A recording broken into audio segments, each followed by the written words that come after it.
Welcome to Fantasy Sports Daily with Ray Flowers, Monday through Friday at 11 a.m. Eastern Standard Time. Don't forget to use the promo code FSD20 for a 20% discount on the products over at fantasyguru.com.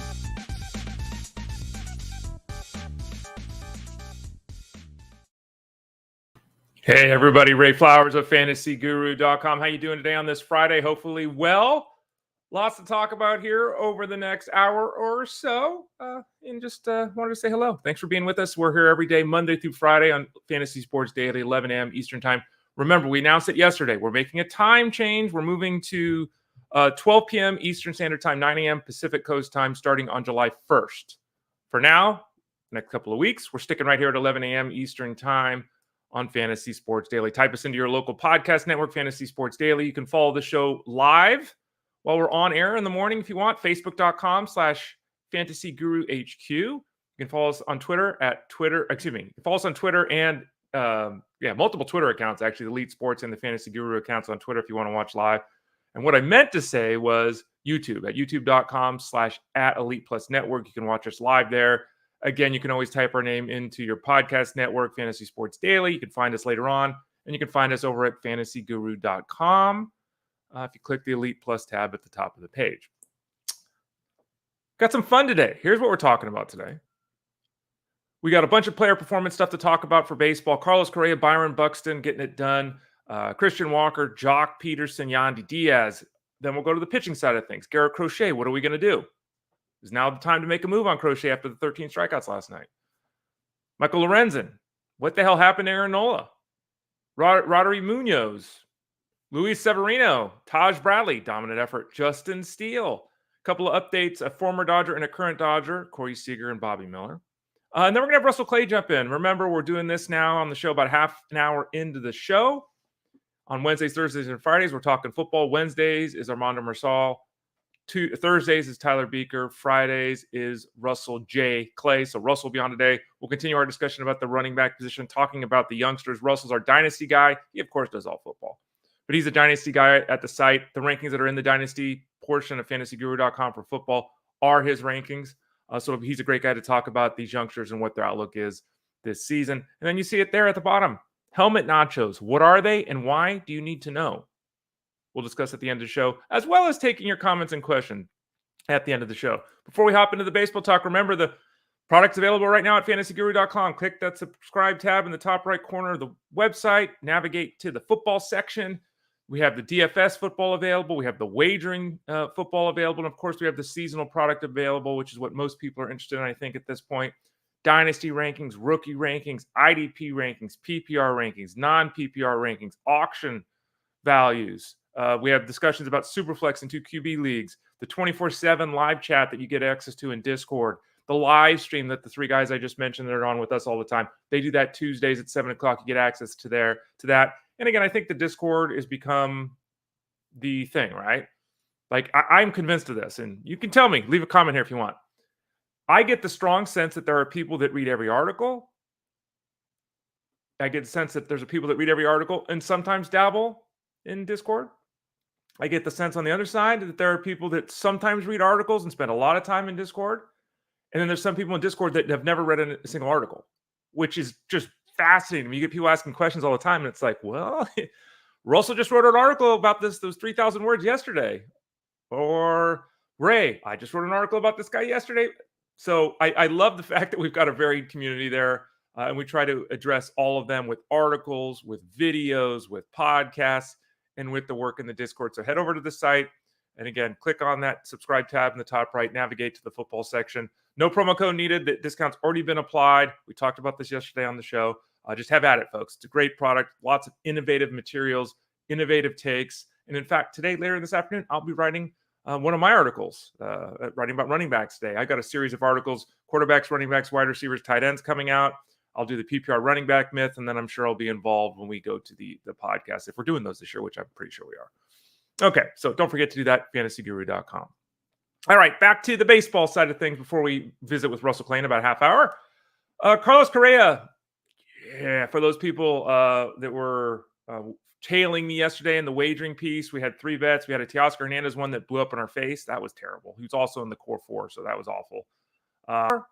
everything runs together with me, because it's when you're doing this and you're doing that. Let me verify before I throw myself under the bus. I know he was certainly highlighted in the article, the Cash Game Breakdown yesterday. Okay, he was not in the core four. Feel a little bit better about that. He was the number one outfielder, but he was expensive. He was not in the core four yesterday. We had Corbin Carroll, Carlos Correa, and Starling Marte. Carlos Correa went 3 for 4. He had a home run, scored a couple of runs, had 3 RBIs. We talked about him on the show. I think we did yesterday, right? He's now 18 for 33 with 2 home runs his last 8 games. And all of a sudden, he's batting .299. Again, he's 18 for his last 33. That's almost .550 batting average. So he's blazing hot. He was in the Cash Game article. He was obviously in the core 4. Huge hit there. On the wagering side of things, I did miss that bet on Teoscar Hernandez, the hit, run, RBI prop, but nailed the Carlos Correa one, hit, runs, and RBIs. So we hit that one. Also hit his teammate Royce Lewis's hit, run, RBI prop. So went 2 for 3 last night. So that was a good night in wagering as well, and a successful one when it comes to Carlos Correa. He's an interesting player, right? We've had all the talk about his contract and signing with the Giants, not signing with the Giants, Twins, all that, jumping around, all this kind of stuff. The bottom line is, and I've always said this with Carlos Correa, when you watch him play, if you catch him on the right day, you see a guy who could be an MVP. He does everything on the baseball field well.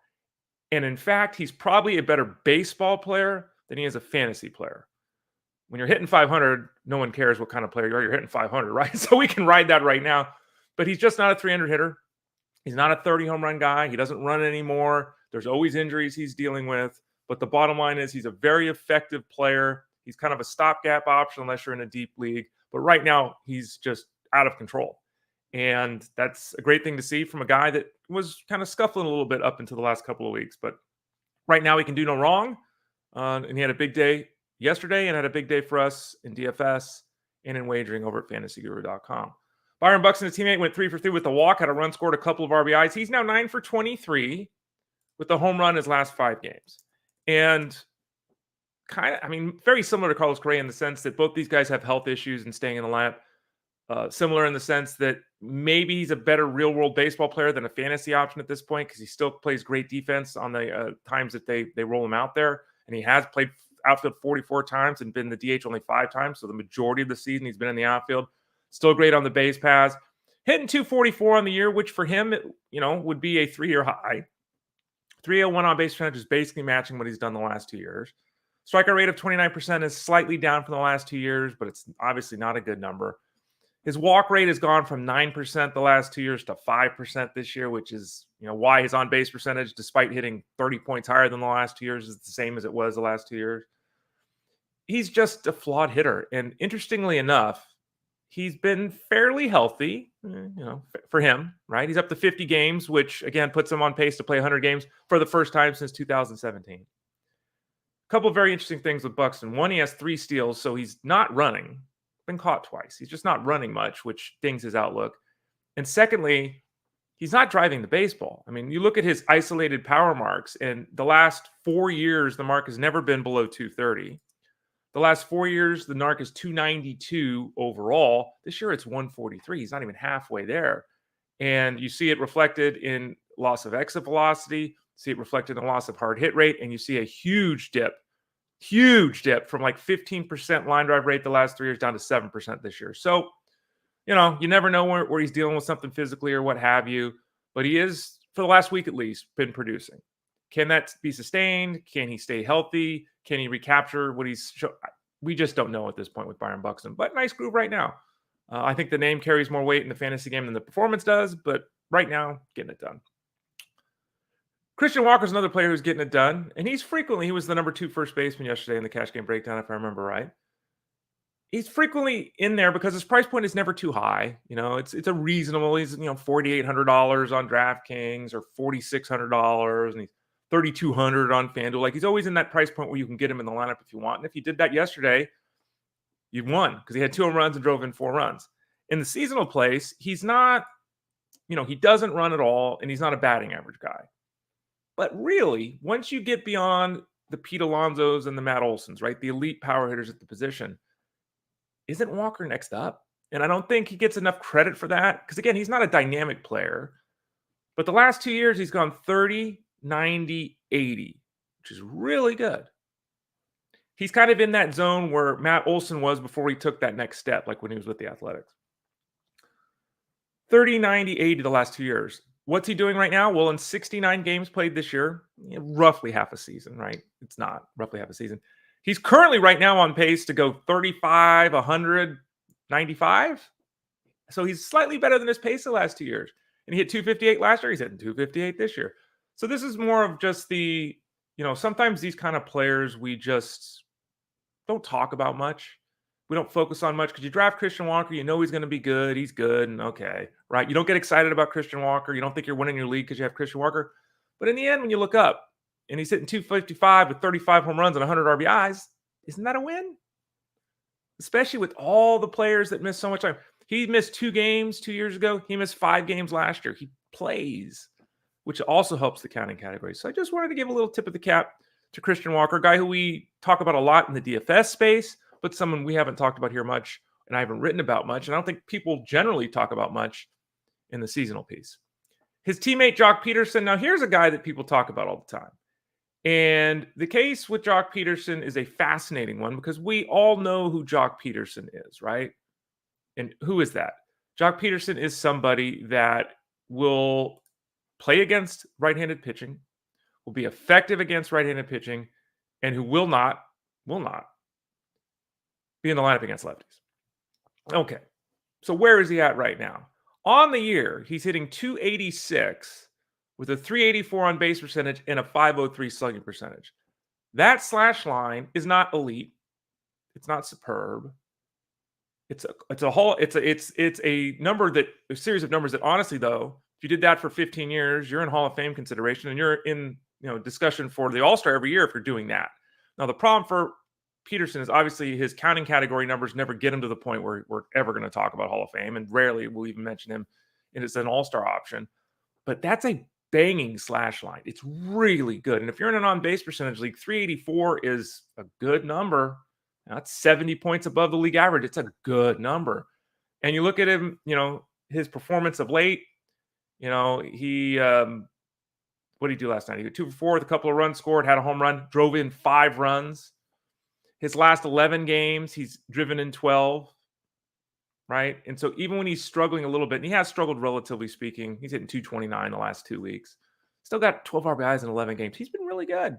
And I'm using him in Tout Wars. That's a 12-team, 5 outfielder on-base percentage league. So he's not setting the world on fire because, you look at him, he's on pace for 20 home runs and 70 RBIs. But his on-base percentage is 380. Again, that's a really good number. So just wanted to give him a little shout out to kind of like his teammate there in Mr. Walker, because it's not a scenario where you look at his performance and you're overwhelmed with it, but it's pretty damn good, depending upon how you utilize him. If you're in a roto league and you're using him against those righties and poking him in just then, right, and you got someone else to use when they're facing lefties or have an off day, you're doing a pretty good job. He's doing a pretty good job, I should say, for your team.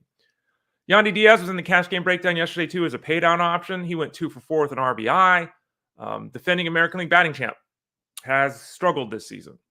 There is no way around that. He has not lived up to expectations. I know a lot of you have been disappointed in his performance. I have been disappointed in his performance. He was one of the players that I spoke of highly in this preseason. He's on multiple teams of mine, I'm sure with you as well. He's hitting 260 with 4 home runs. Ugh. He's got 25 runs scored, which might even be worse considering how often he's on base. Okay. Here's the positive news. The last 2 weeks, I think he's found his stroke finally. Last 2 weeks, he doesn't have any home runs, and he only has 5 RBIs, and he only has 3 runs scored. He's hitting 340 with the 802 OPS. And here's the thing with Yandy Diaz. His teammates need to pick him up. And this is why we can have all kinds of debates. I love the roto format. It's the format that I grew up with. It's the format that is near and dear to my heart, all this kind of thing. But sometimes that format doesn't give the players the value they should. Okay. He hits leadoff for this team, right? Look at this. I'll just pull up the last week. The last week, he's got an on-base percentage of 419, batting leadoff. Okay. How many runs has he scored? Come on, man. He scored 2 runs. Come on. Over a week period of time, he's got a 419 on base percentage. He's got 2 runs. His teammates got to pick things up. And, part of this situation with the Rays is the fact they're all over the place, right? They've had health issues, guys in and out of the lineup. They're constantly doing the in and out of the lineup thing. I just wanted to point out that though he's been disappointing, I think, again, we're getting to the point where Yandy Diaz is finally starting to find his stroke. And I'm really surprised it took this long. Really surprised. And he's a kind of prime buy low option for me because the numbers across the board are down. He's not a sexy or exciting player. He's someone that I'd be looking to acquire on the cheap because I think it's definitely doable. That's just my thought on that. Garrett Crochet, let's talk about him a little bit. Came up again. It came up yesterday in Discord before the game. Came up again today in Discord. He had 13 strikeouts, 7 innings, 1 run baseball last night. He was in the core 4. I think it was DraftKings yesterday. Didn't get the victory, unfortunately, but was dominant, right? 1 run allowed, 13 strikeouts in 7 innings. Season high in the strikeout column. 116 strikeouts in 83 innings. Now, the question becomes, as we have discussed in articles, in Discord, and here on the show, and I don't know, I don't have time. I'm quite honest. I went through all my stuff. The Elite Sports Game Time show is Monday through Thursday at 8 to 10 Eastern on SiriusXM Fantasy Sports Radio. And for those of you that listened yesterday, I had a hell of a day yesterday. I wrote the cash game breakdown yesterday. I wrote a ramblings piece yesterday. I did bets yesterday. I did this show yesterday. I answered questions in email, social media, and Discord for multiple sports. And then I had to miss about almost 2.5 hours to go to my 8th grade graduation of my nephew. So I was like going blind and deaf by the end of the day yesterday. I killed myself to get everything done. So I honestly don't have much time most of the time to look at everyone else in the industry and what they're doing. So I will ask you, because I'm sure a lot of you, travel around the industry and kind of get into things yourself.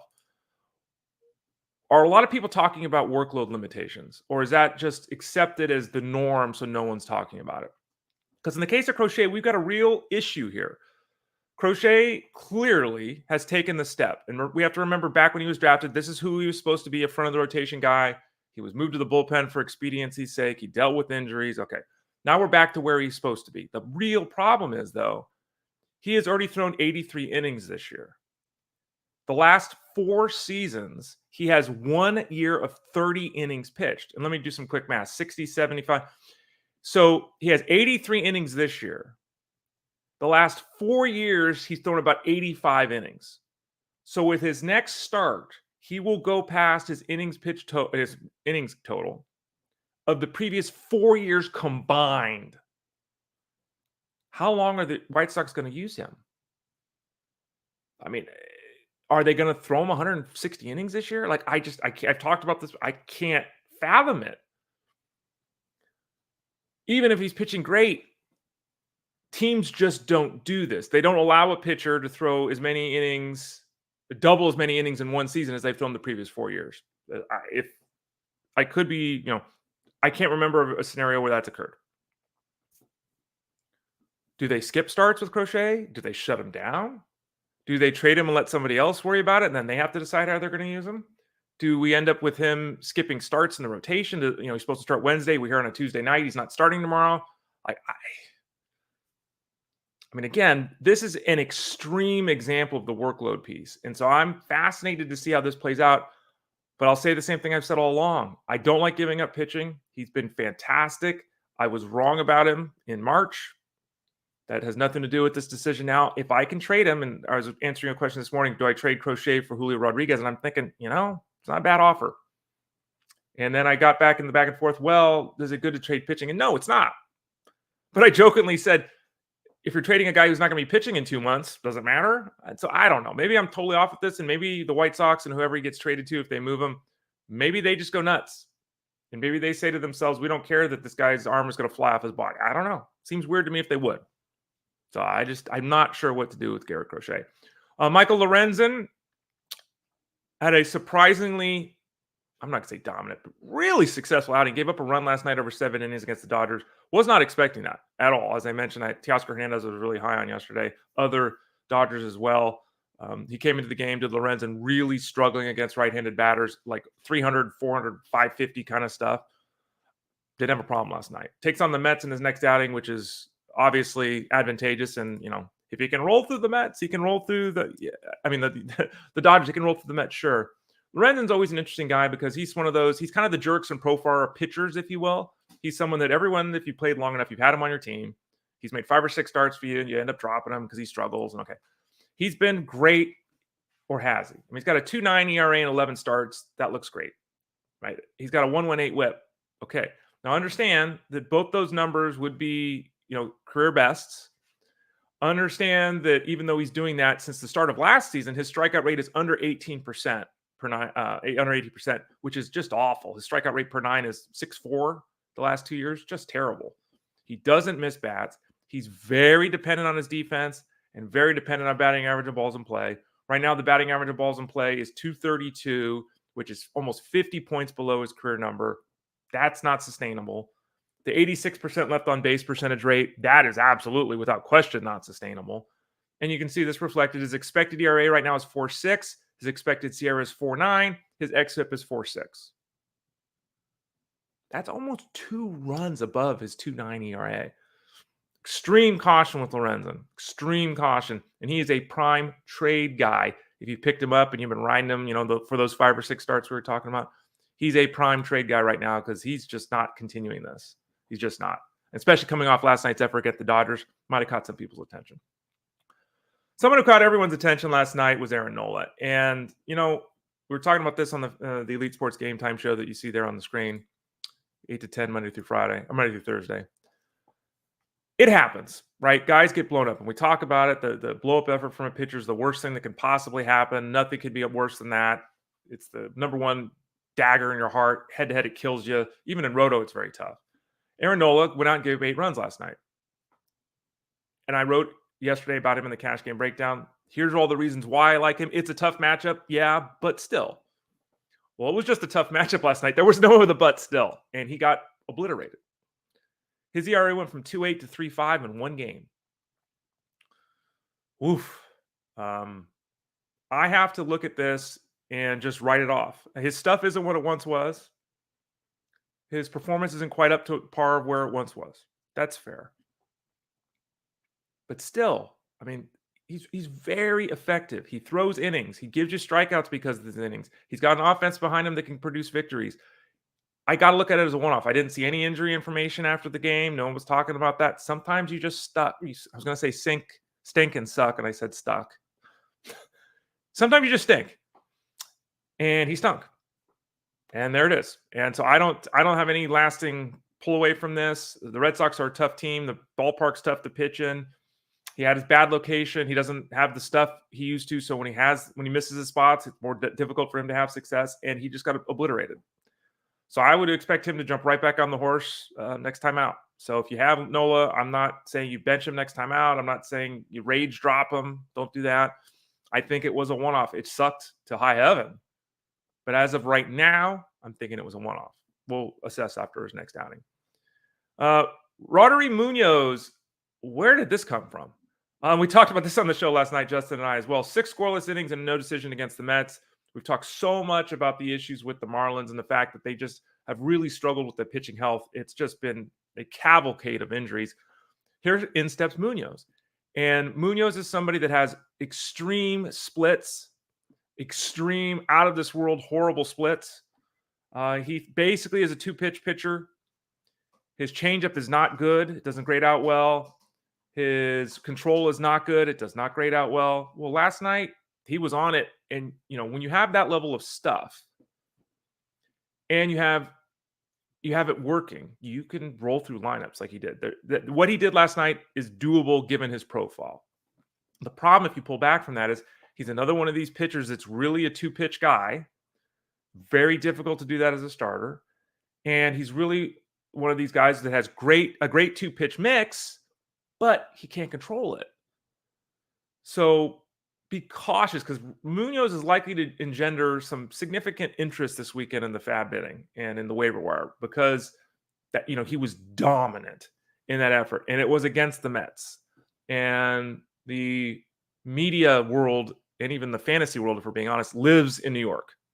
I'm always shocked by the amount of people like, who's on the West Coast? Like Howard Bender's right near me. Jeff Erickson. who's on the West Coast? Like, and I'm sure I'm forgetting people, but no one's on the West Coast. Everyone's on the East Coast in fantasy sports. And I know that national media is all, we used to joke around the Red Sox and the Yankees are only two teams in baseball. So be careful with Munoz. He is much like his teammate, Edward Cabrera, in that the stuff you can make the case that, yeah, but the lack of control and the lack of repertoire in the case of Munoz causes me to be cautious. On the other side of things, Luis Severino, who was also in the cash game breakdown last night, allowed 1 run in 6 innings, got a no decision against the Marlins, but pitched really well. And he's done it like he did last night without missing a lot of bats. He only struck out 2 guys last night. And it's time to, it's time to give him some credit. Severino has had a varied journey. At one point in time, for a couple of years there, he was an elite starting pitcher. It's very easy to forget, but he had 220 strikeouts in back-to-back seasons, winning a total of 33 games. Like, he pitched really well in 2017, 2018. Then injury struck, then poor performance struck. He was horrible last year. The ratios were 6.7 ERA, 1.7 WHIP. And while I wrote positively about him this spring, saying he's going to be much better than this, I think he's a usable guy in a mixed league. You can draft him. He's going to be cheap. No one's going to care. I certainly didn't push him and say, you got to get this guy. And we're seeing partly why that is. Let's look at the thing in total. A 1.2 WHIP, good. A 3.1 WHIP ERA, really good. He's 4-2. That's not his fault, but he's 4-2. All of this is good. That's the good stuff that I was thinking. Again, we're going to see a snapback from the ratios. We saw that. Now we have to look at the stuff that, which is part of the reason why, besides the health factor, that I wasn't 100% in with him in the preseason. His walk rate last year was 3.4 batters per 9. This year it's 3.5 batters per 9. That's worse than the league average. His career mark is 3.7 or 2.7, excuse me. So it's way worse than his norm, and it's worse than the league average. That's not ideal. In the old days, he used to have a strikeout rate of 30%. So he had a 4-year period of time from 2017 to 2021, where it's 29.1%. Last year was 19%. This year it's 19%. So he's not missing enough bats to excite anybody. And there's the question with him. In terms of him continuing out what he's doing right now. If you do a quick indicator check, Sierra's 4.4, xFIP is 4.2. I think in the case of Severino, he's proved himself to be effective yet again. I think those numbers, Sierra and xFIP, are where I would agree with him being placed, which is basically league average guy. Don't get carried away by the ERA right now, but using him in the right matchups, 100% you can do that. 2 more guys to talk to before we visit with Russell Clay for some football. Taj Bradley, and I apologize to whoever I said yesterday to sit Taj Bradley. And I'll say it this way too. When you're asking the questions in Discord, it's very difficult without context. Are you in a head-to-head league? So I'm going to say it this way. If you're asking a question, do I start this guy today? I can give you, I like the matchup or not. I can give you the smash report likes the matchup. The advantage score likes the matchup or not. I can give you that, but it's helpful to me for you to say, Ray, I'm in a head-to-head league. Here's my opponent this week. Here's me this week. Should I use Bradley? That's very important because that's oftentimes what we get with the pitchers. People want to know, do I use them in a head-to-head setup? And I need to know the context of that. In a roto scenario, where are you at in ERA? Where are you at in WHIP? Where are you at in strikeouts? What's your pitching staff look like? Give me some more information so I can answer the question better than saying, well, he's a top half pitcher. In the case of Bradley, I have Bradley in the league. I started Bradley. In my leagues, again, I'm in 15-team mixed league. If Bradley's on the field, he's in my lineup. I'm not taking Bradley out of my lineup. I know there's a player profile of him that we talked about in the preseason. He was in the breakout pitcher of the year article too. Like, I'm in on Taj Bradley. I did say yesterday again. Okay, so again, 10, 12 teams, head-to-head leagues are different. Bradley went out and had 11 strikeouts and was fantastic. Allowed 2 runs, neither were earned in his 7 innings over the Cubs. His ERA is 4.2 this year. I saw it written somewhere as xFIP, though, that we were just talking about, is 3.1, which is substantially better. The stuff is dominant. Again, check out his player profile if you missed it over at fantasyguru.com. Read the breakout pitcher of the year article again. I really like Taj Bradley. The injury he faced and dealt with and all that time away, I think, caused some people to forget how good this guy can be. And he was utterly dominant last night. And finally, Justin Steele, 6 shutout innings last night against for the Cubs, excuse me. This is great. Justin Steele gave only 3 hits, walked 1, struck out 5. He has been wonky. Last year's breakout pitcher of the year. He's been wonky. He, though, after missing a lot of time with injury, I think it was his hamstring, right? He hurt trying to field that ball. He's had at least 5 strikeouts while going at least 5 innings in 6 consecutive starts. Now, his work has not been up to last season's levels, though, as I did talk with all of you about in the preseason, it wasn't fair to expect a 3.1 ERA and a 1.17 whip. And guess what? His ERA is down to 3.2 and his whip is now 1.09. So maybe I was a little too cautious this year after being 100% in last year. Bottom line is he's now rounding into form, and that's great to see because there were some hiccups there health-wise. There were some hiccups in performance too. Let's not forget that he's had a couple of rough outings. He gave up 5 runs back on the first of the month to Cincinnati. A couple other outings of 5, 5, and 6 runs. So he's been all over the place. It's either like 1 run allowed or 5.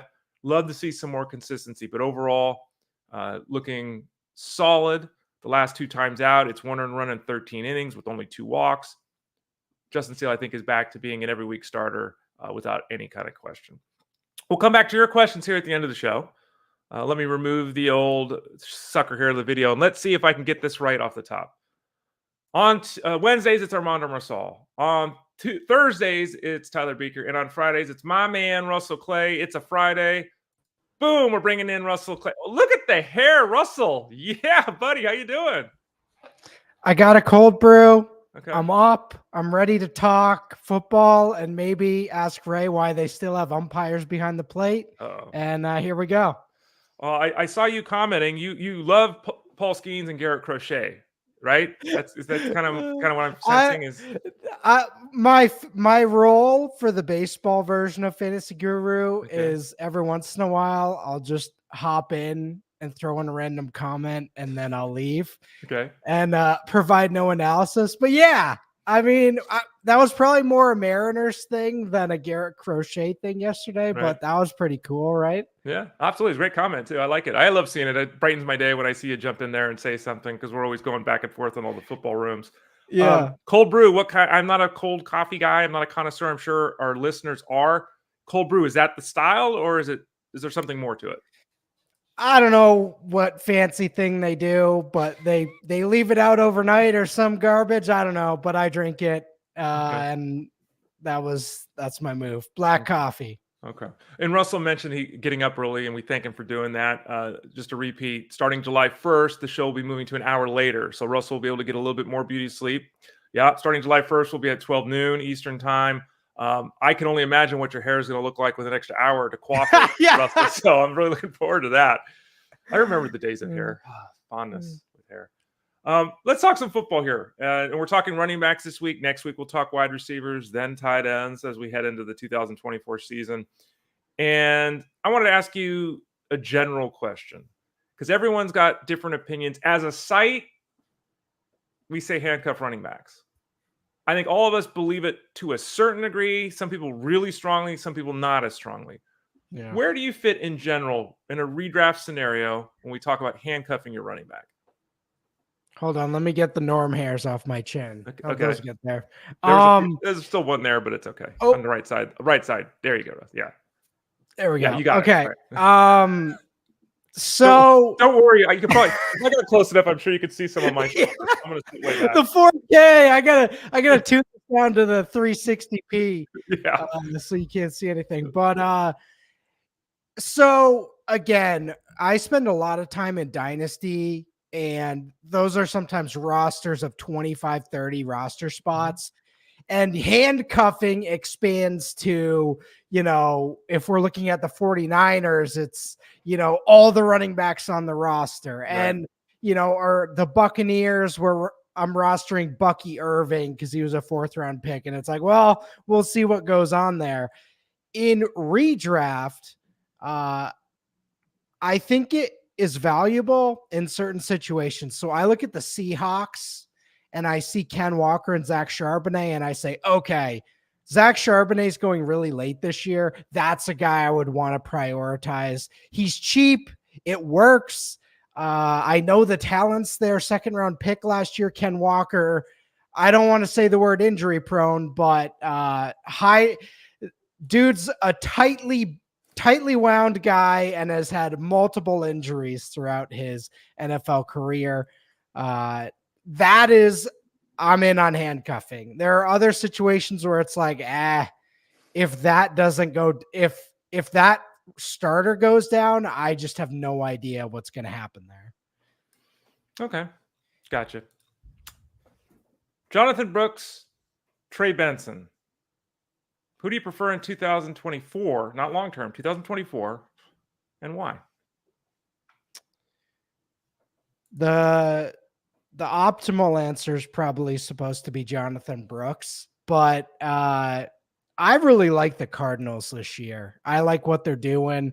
I like James Conner, and so if we're speaking of handcuffs, that's another one that I've looked at myself and said, if James Conner goes down, which he has had an ability to do the last 5 years, Trey Benson, a guy I really liked at Florida State last year. He really came on strong, especially after they lost Jordan Travis. They kind of leaned on him as a featured weapon, and he really pulled through there. Great athletic testing.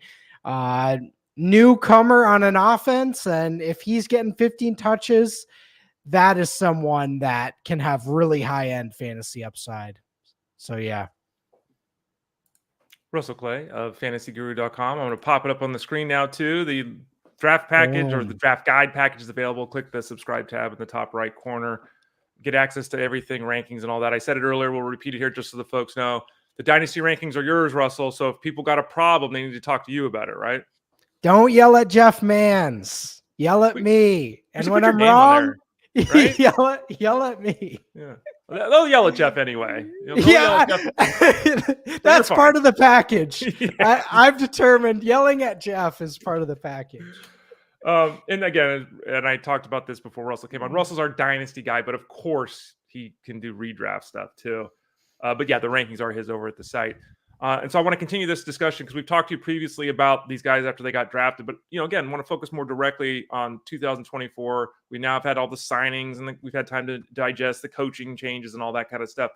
Let's get to Ray Davis, who is in a spot with Buffalo where on the surface it's like, well, James Cook is there.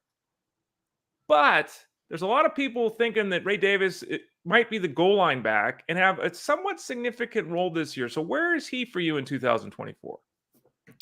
Yeah, that's a great call. 4th round pick in the draft, a guy that really played well at Kentucky his final couple seasons. And I love that call. Ray Davis, it kind of feels like they're bringing him in to do what Damian Harris was supposed to be brought in to do, except he obviously had all those injury issues and had to retire. But Ray Davis, 2-down grinder, probably that's going to be what he is in his NFL career. But in Buffalo, I mean, I'm looking at all these pieces and saying, all right, Diggs is gone. Gabe Davis is gone.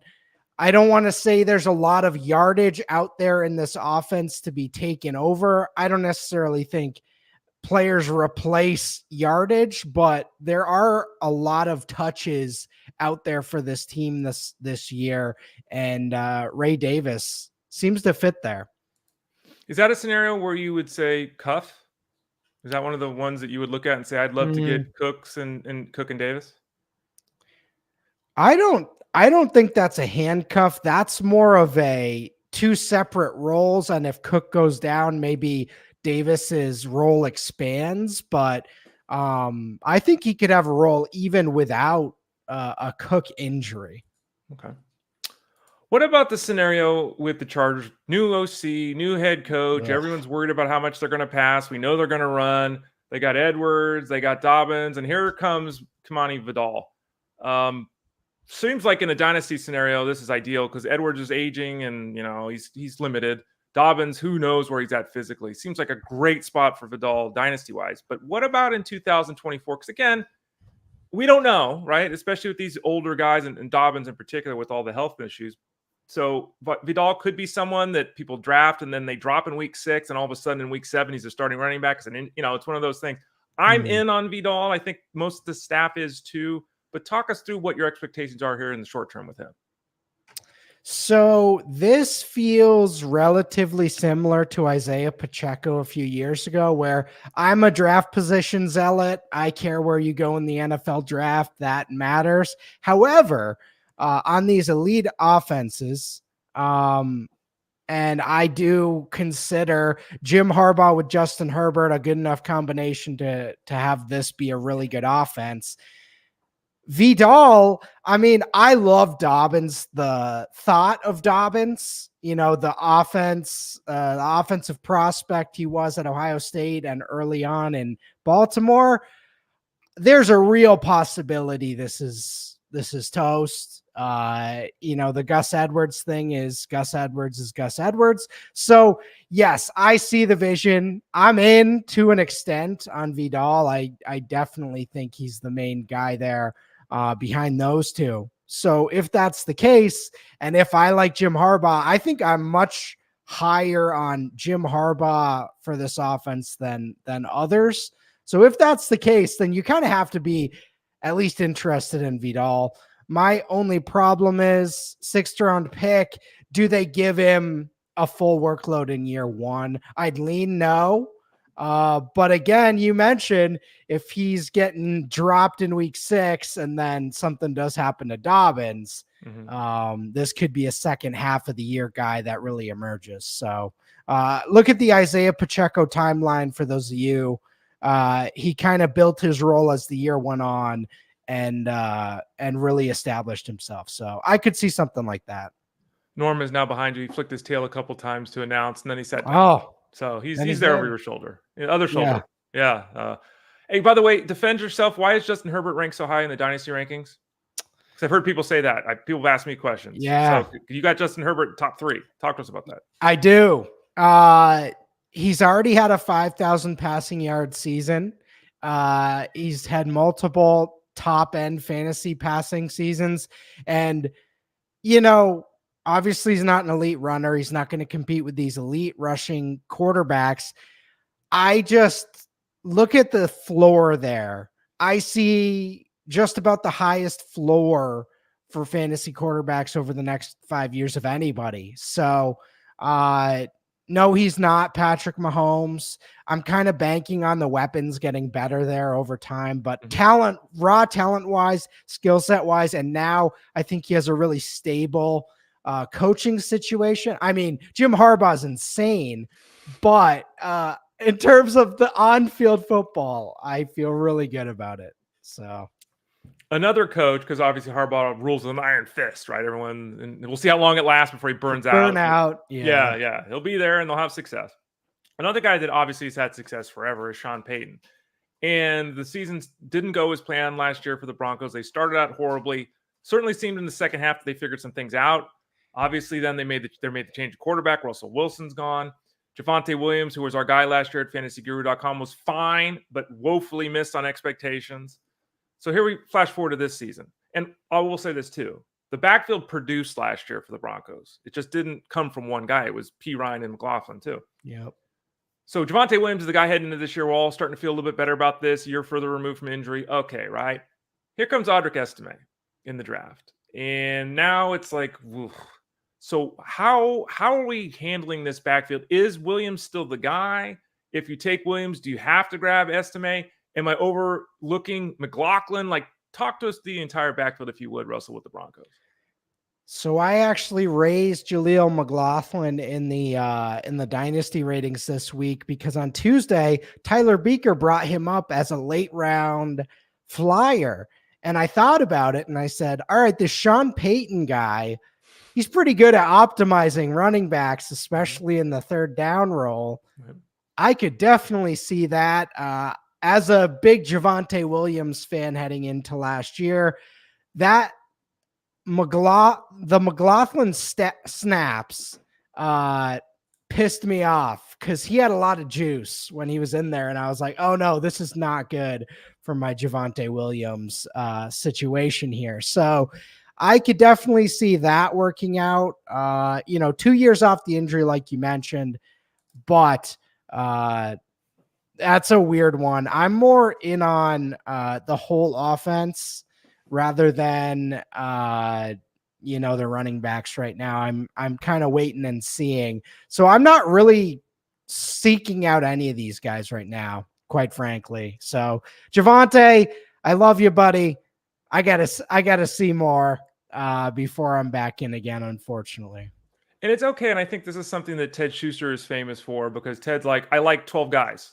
Okay, I'm not drafting anyone else. And it's okay to not like situations, right? And because like some people, I think they draft and they've got their ADP chart or their rankings list, and it's like, oh, this guy's next up, I'm taking him. And it's like, okay, but if you're basically saying, look, you love the system and everything, but you don't have any clarity here with the Broncos. That's okay. That's okay to find teams that you're like, I just don't think that this is going to work out. I'm not unclear what it's going to be. Do you find people stick too closely to a ranking sheet? Well, Javonte Williams is the next guy on the list, I got to take him. Yeah, but not always, Russell. Not always. And there's just no clarity there. And it could end up a lot like last year, where there wasn't clarity really the whole year, other than P. Ryan being all right, Javonte being all right, and McLaughlin being explosive and not great for fantasy. Yeah. And so you don't always have to be on every team. A guy in this one is really interesting. And Jeff Manns ran a poll, or talked about the other day on the show, and they ran a poll, Elite Sports, Monday through Friday, 3 to 6 on Sirius XM Fantasy Sports Radio. And he says, you're all goofing on me. And I think people were goofing on him, to be honest, like that, because the overwhelming data suggests that CMC's not only the number one running back, he's the number one pick in every draft. There were a lot of people the other day that said, I'm taking Bijan Robinson first. We have talked about that, Jeff and I. Jeff has talked about it in his show. It's not the craziest thing in the history of the world. I know Bijan didn't live up to expectations last year, but still, he was pretty damn good. Got rid of the anchor that is Arthur Smith. They got a new quarterback in town. This thing's going to be totally different this year. The history of guys repeating as the number one player in fantasy is really bad. Talk us through Bijan Robinson. Is he going to the moon this year? I'd love to see it. And Arthur Smith, that guy, man. How about that guy, man?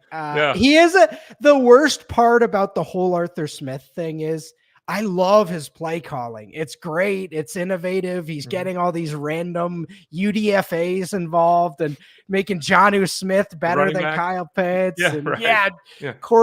32-year-old Cordero Patterson's scoring touchdowns. So he's great. And Pittsburgh's gonna, their offense is gonna be much better with him this year. But he sucked for Bijan. And Bijan, 1,400 yards and 8 touchdowns last year.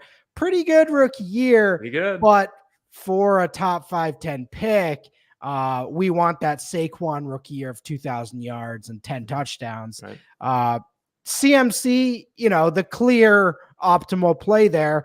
But in this new offense with Kirk Cousins, a guy I really like for fantasy purposes for the guys around him, if he can just stay healthy, that's going to be huge for Bijan. We saw Dalvin Cook have all those huge years in Minnesota with Kirko, and I could definitely see a big year. Maybe not 2,000 yards, but 1,800 and 10, 12 touchdowns. Bijan, ultimate receiver as well. I interviewed one of his coaches, and he said, they had, Xavier Worthy on that roster, and he said he was the wide receiver coach. He said Bijan was by far the best receiver on the team. So, yeah. That's something. And you just watch it with him and you see it, right? There's certain guys you see it and they turn them loose like you're talking about. Breece Hall, I don't know if he was turned loose last year. We got at one point, if I remember correctly, Robert Saleh said, stop trying to win games and just get 5 yards. He said something stupid like that. Like he's trying to hit a home run every play. And it's like, well, yeah, your offense sucks. He's trying to, in the end of the day, the rushing numbers were decent, but he really came through as a pass catcher. That's what vaulted him up the rankings, especially in those PPR setups. Aaron Rodgers comes into town this year, we think, if he decides to play. He's not showing up right now because he's doing Aaron Rodgers things. Jeff Manns has talked about this a lot on the Elite Sports Show. What does Breece Hall look like in this offense with Aaron Rodgers? Because the offense is going to be much different than last year. It's going to be way more effective than last year.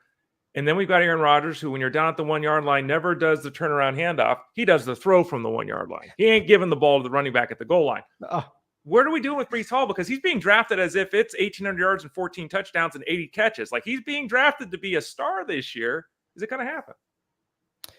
So we have the template for the Aaron Jones type year. You mentioned the receiving production, which was fantastic last year for Breece, but a lot of that was Zach Wilson cannot throw down the field. We need Breece Hall to do as much as he possibly can.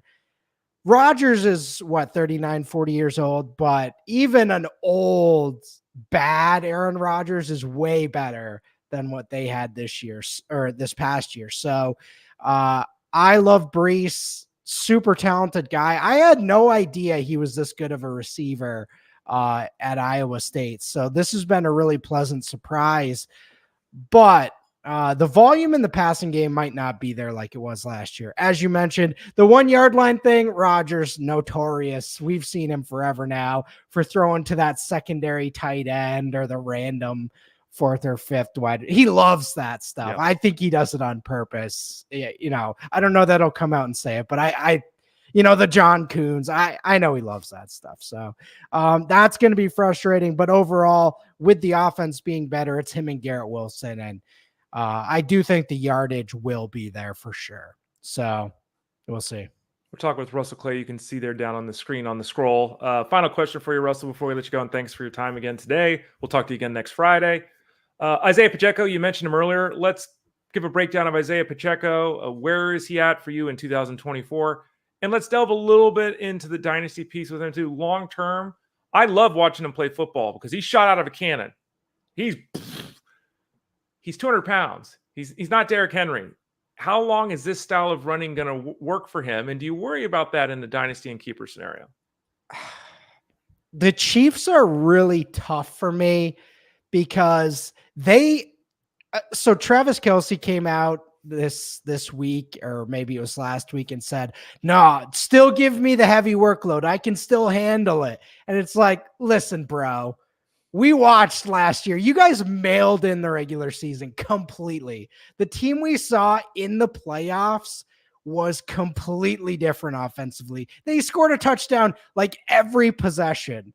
And then the regular season, you know, Travis Kelce is playing 60% of the snaps, and Pacheco is not quite healthy this week. They're going to sit him. And, you know, so I love Pacheco. I think he's earned the trust of Mahomes and Andy Reid, which is super valuable.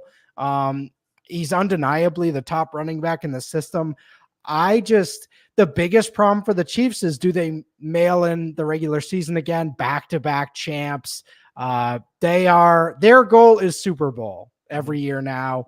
And we saw this with the Patriots too, where during their very long runs, they had long stretches of not really having big fantasy relevant guys because, you know, they're trying to manage workloads during the year. I wonder if we're at that point with Mahomes, and they have Marquise Brown, they have Xavier Worthy, they have a lot more weapons. So I like Pacheco. Again, just know what you're getting into with this offense. You're not getting the fully optimized 90% every week of the snaps. Pacheco, they're probably going to manage his workload a little bit because, like you mentioned, he's insane. And it's awesome, but he's completely insane. Yeah. Yeah. I love watching. I always think back, and I don't know if you remember him or you've seen highlights, of course, like Sean Alexander. Like every time Sean Alexander was going to get it, it was like, it's like he was Michael Jackson. Like he's dodging tackles. And it's like, well, yeah, you play longer and you're more effective longer because you're not getting beat up. But then you see Isaiah Pacheco, and it's like he thinks he's Earl Campbell. It's like he's blasting in there, and it's fantastic to watch. But he just ran 100 miles an hour into the line, kid. Like, think of it. So, yeah, it's a battle, right? Because you love to see it, and it's great for the team, too. But how long has he got with that? How much tread? Yeah. Yeah. So, anyway. You remember Sean Alexander? Or are you old enough to remember watching him play? So, my first year playing fantasy football, that was his best year. Okay. And I just remember him because I didn't draft him, and I had to play against him in the playoffs, and he had like 45 stupid fantasy points or something like that. What do you have? 27 rushing touchdowns that 1 year. Oh my God. Yeah. Damian Thomas had 31 touchdowns 1 year. Priest Holmes, these guys. Had some great runs. And Jeff Mans was talking about this too. Back in that era, it was like you got those banger efforts. Now we just don't get it quite the same. It's not as easy at the running back position as it used to be. But, not even close. Yeah.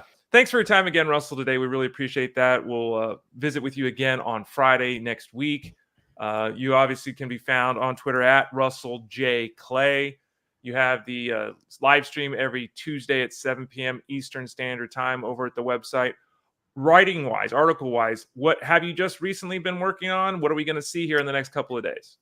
Yeah, so we released the Dynasty Guide last week, and I've been working on my Rookie Expectation series, which is going through the rookie class, looking at it from a year one and career perspective, getting some numbers out there of, the NFL draft rounds and what the probabilities have been the last couple decades, and a lot of fun, nerdy stuff that I enjoy. And it's a good series. I'd recommend it. So check out that.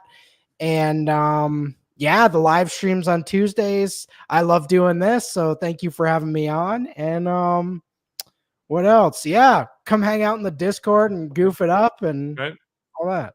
How much time do you spend in Discord a day? It seems like every time I'm in the Dynasty room and it's always busy. You're in there a lot, it looks like.